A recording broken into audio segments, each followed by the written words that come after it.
Hello everybody. In this tutorial I just want to give a quick overview of the new built-in text editor.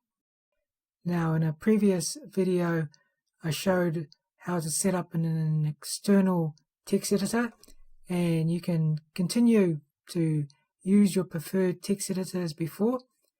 The new built-in text editor is installed by default on a fresh install. It also can be invoked directly from the viewer application.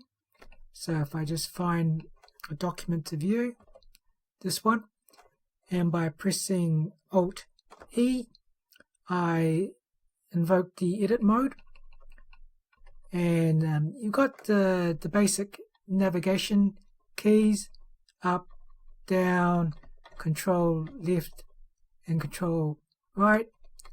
You can also press Control Y to delete a line, and you can type in some new text as well.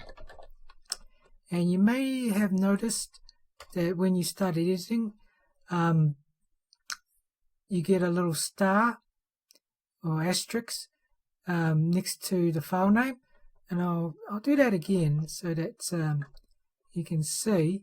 So I just view and edit, and the moment I start editing there, so it just indicates changed. I can then press F2 to save the changes, and that clears that star. If I add some more, again, there you go. And I can just view, and I can see that the changes are there.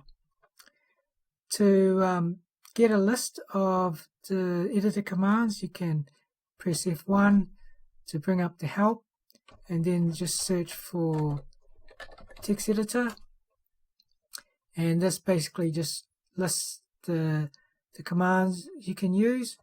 So you got the basic editing commands, you got Control F to search for some text, you got Control G to go to a specific line number, and a few other editing commands.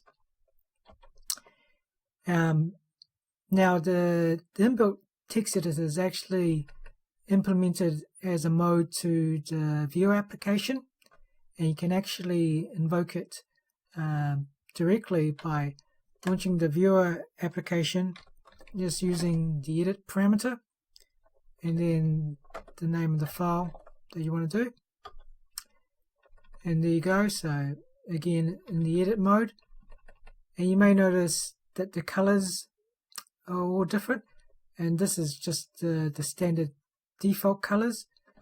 If you launch it from inside the editor, then it'll use whatever colors you've got defined, your custom colors.